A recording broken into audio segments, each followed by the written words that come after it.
Okay, well, good morning, good afternoon, and good evening, everyone. It is getting to the middle of January now, and the World Tour has kicked off. We've had some great events. Mike Demuccio, I'm guessing, is in an airport terminal somewhere, about to jump on another plane to go to another city, really leading from the front there. So, Mike, just absolutely love what you're doing here with all the team. So we've got a lot of activity going on. And what I thought would be interesting today, with all of these different meetings taking place, there is an increased level of conversation, an increased level of discussion taking place, upline, downline, crossline, you name it. It's all kind of happening. So what I wanted to do was take a lesson gleaned from one of my mentoring calls that took place this week. And it was an interesting lesson, and I'm confident that you'll find the relevance of it in our discussions today and as we look at planning for the future. So let me give you a bit of a backdrop to the conversation that took place. I want to respect the anonymity of my mentee, but I have to point out that he is just a fantastic mentee. He always comes prepared to the call. He always has questions about what he's doing this week in order to build his business. He wants counsel and feedback on his activity, and it is always very interactive. He always comes away with homework. It's always very, very constructive conversation, but it's led by him, by his questions based on what he's doing. And that's a lesson as a side note for those of us that are mentoring, is that the mentee really leads out with the questions there versus the mentor based on what they're doing. They're seeking counsel and advice. But here was one of the questions that he asked. After having some discussion on his activities and giving some evaluation and some feedback, he asked how he should be reaching out and communicating with his downline, and he observed that some of them were struggling to be as engaged as what they could be. And he wanted to know, how do I address that? And then we as we were discussing it, we identified that the communication coming up the tree is different to the communication that goes down the tree. Now, before I give you clarification on that, I want to share with you a couple of quotes regarding leadership and the relationship of leadership with communication. So, it's been said, the art of communication is the language of leadership. Stephen Covey said, leadership is communicating others' worth and potential so clearly that they are inspired to see it in themselves. I like that. Speak in such a way that others love to listen to you, but listen in such a way that others love to speak to you. And communication, I like this one, is the real work of leadership. So we see from these quotes that leadership significantly, if we want to be a great leader, weighs heavily on our ability to communicate. Now, that just doesn't mean being clever with words, being poetic with our language, or being able to rattle off a few nice quotes here and there. I was quoting there from the big quotes that I had on my computer here, but that's not what we're talking about here when we talk about communicating as a leadership style. Let me give you an example, and I want to preface this with a thought that I want you to have in your mind as I share this. As you look at your current position in your business, you have both an upline and a downline. But how do you see yourself? Do you see yourself as a downline, or do you see yourself as an upline? The reality is we are both, but when we communicate, we need to take a particular style of conversation with our teams. What is your style? Now, let me give you the context here with that question. I want you to have that in the back of your mind as I share this. It has been said many times over that the higher up the ladder you go with leadership, the lonelier it gets. Now, I have to say, I'm going to share some personal experiences right now, that I've really felt that in the past. When I was president of NICAN, Kurt, Jeff, and I instigated some significant changes to our business model. We lowered the prices of our products quite dramatically. We even closed down a number of small, underperforming markets. We had a huge emphasis on customers, and we really consolidated, really got our focus, and we made some big changes. At the time, they were hugely unpopular. A lot of top-ranking leaders didn't like it. It challenged them. It brought into question the very way and style that they had led their business in the past. Some people in the office, as we talked about these changes, were frightened by it. They thought, this is not how we've done business. How will the field react? And they got nervous. Now, we got all sorts of feedback during this process of communication. A lot of it was challenging. A little bit of it was argumentative. But what I found was Kurt and I would sometimes sit in our office, along with Jeff, and we wouldn't have an upline to go to offer reassurance, to say, it'll be all right. This is the right step. This is going to work. Now, some people might say, well, you're a chairman, CEO, and president, for example. Do you need that reassurance, or shouldn't you be there already? Well, the reality is everyone needs some type of positive feedback and reinforcement. In those situations, we didn't have any. And the predominant level of feedback initially was negative and critical. Now, of course, when the FTC came out and challenged Vima, it almost shut them down. When they then came out and gave the biggest penalty and fine to Herbalife that's ever been given, and then came out and said, we're making drastic overhaul changes to our industry, then, of course, it was very quickly changed to being forward-thinking. The company is now visionary. We were ahead of the curve and so on. But at that time, that wasn't the case because we were the only ones doing it. Now, why do I share that? Here's the critical point. I share it because if the language of your downline becomes the language of your organization, you can get in trouble. Let me be specific here.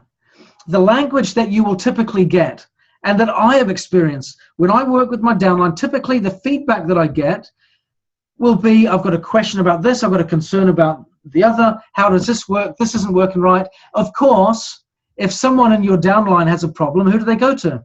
They go to your upline, yeah? That's the whole purpose of us being there, is to provide that support. But our objective in doing that is to provide positive reinforcement and positive messaging to our downline. But if we buy into all of the concerns, if we buy into all of the challenges, if we embrace that and then let the voice of the less experienced, the voice of the follower versus the voice of the leader, become the voice of the pack, the voice of the crowd, the voice of the team, what's that going to do to your business? It's going to challenge it, isn't it? If I'd have listened when I was president to all of the concerns that were being thrown at me about, don't make these changes, you're going to kill it. If I'd have listened to that and didn't do it, what would we be doing right now? Like I said, for sometimes it felt like it was just Kurt and I doing this. No one else backing us up. But over time, that started to change.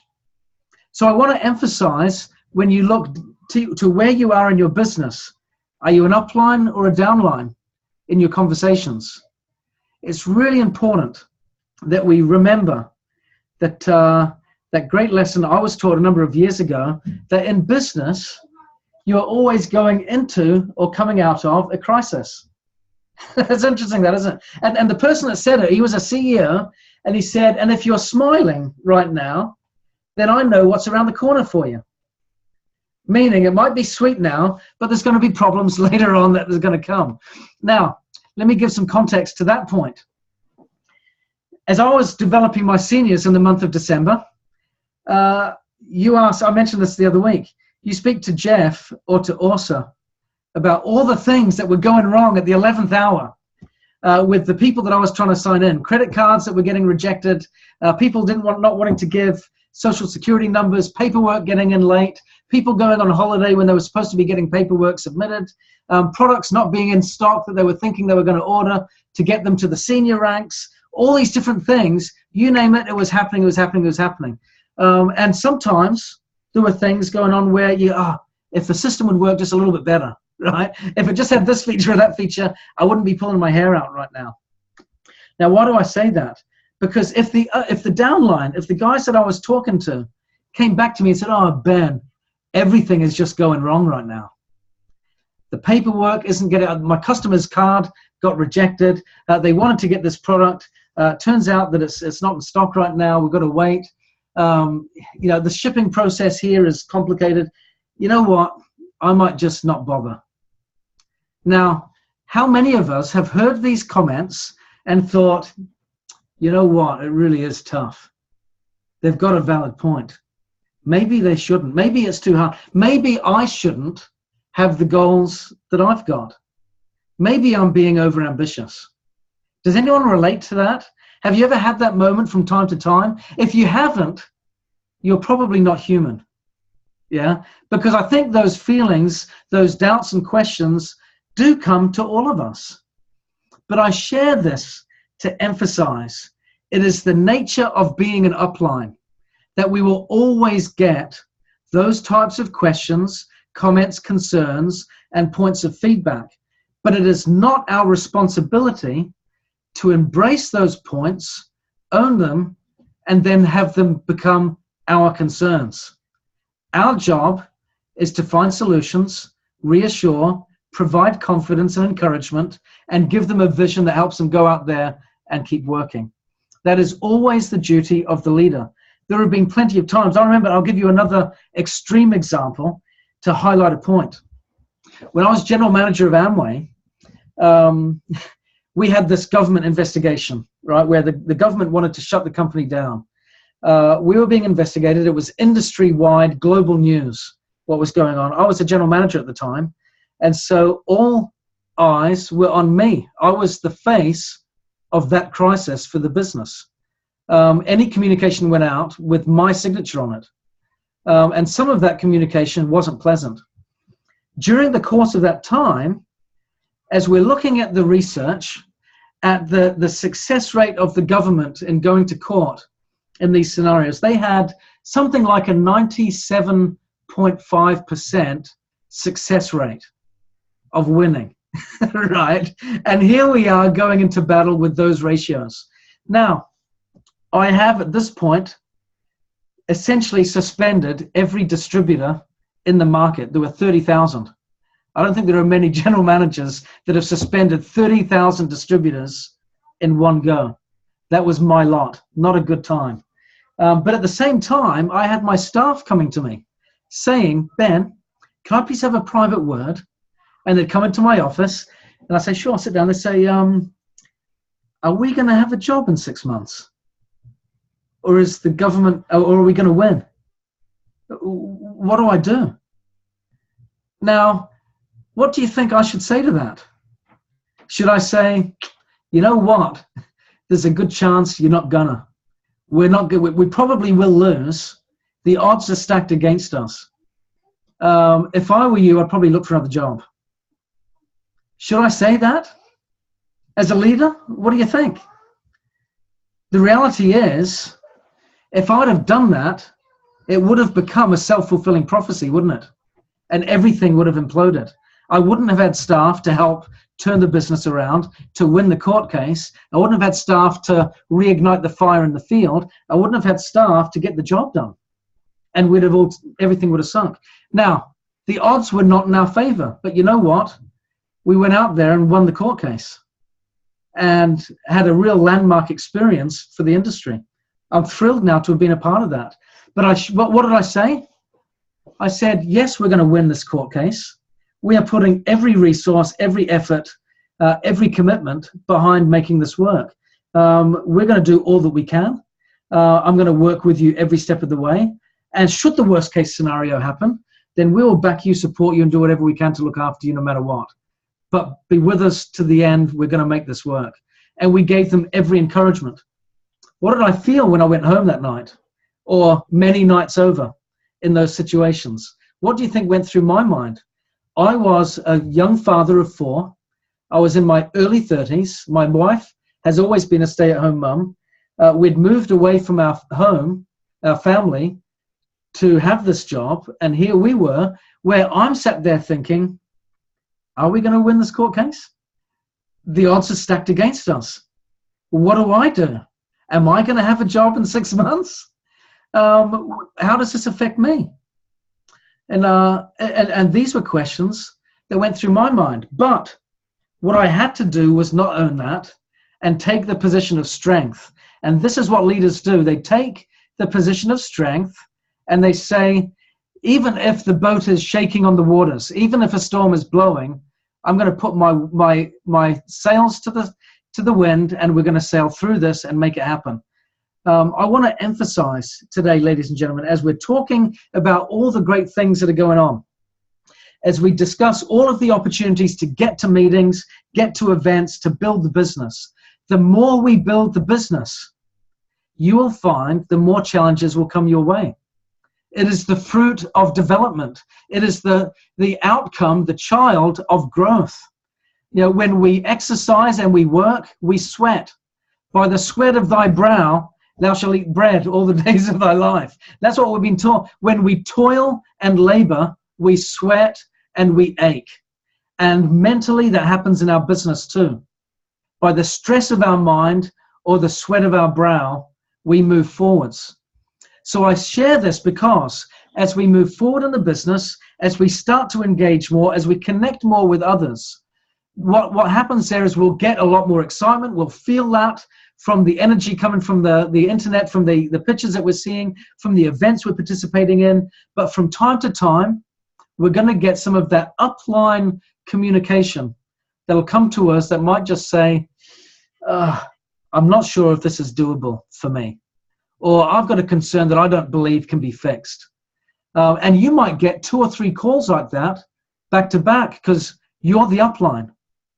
But keep in mind, in those situations, you are not the downline.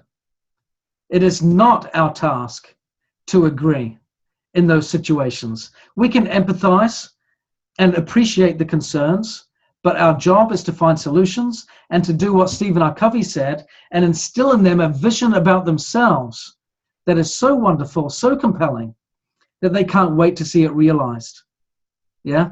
And so our task then is to be solution-oriented, to give them encouragement. So going back to this mentoring call I had earlier in the week, and he said, what do I do with these guys that are inactive? And I said, well, let's take a look at what we've just been doing. I said, first of all, how has our conversation gone? Now, he'd been doing some great things. So I had every reason there to celebrate with him his accomplishments. He consistently reaches out and talks to new people. He evaluates his performance. He comes back to me and says, okay, I've been speaking to X number of people. I'm getting these results. Is it right or is it wrong? I don't feel like I'm getting the results that I want or that I should be getting. Am I doing something wrong? What is going on here? And we started to investigate and interrogate that process.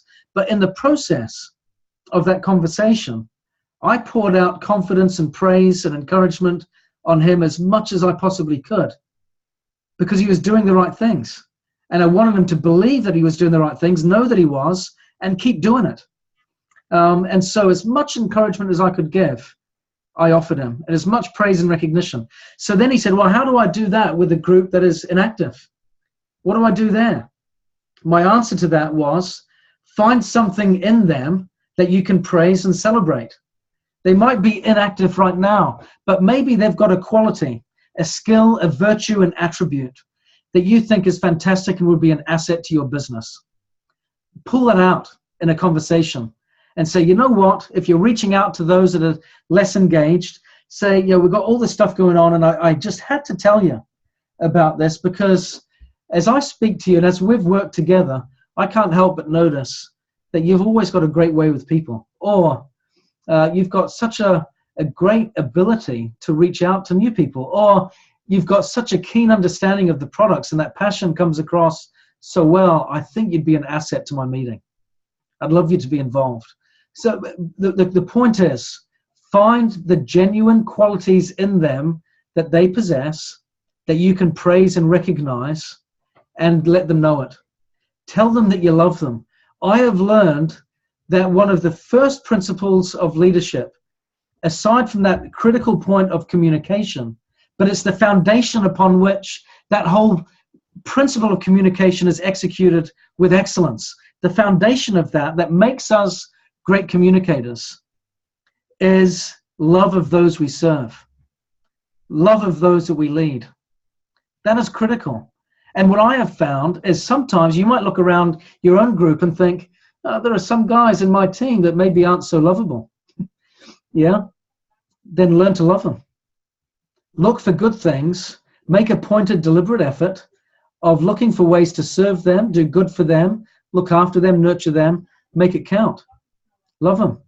Because when we learn to love them and show confidence in them, then they learn to love themselves and have confidence in themselves and to believe in themselves.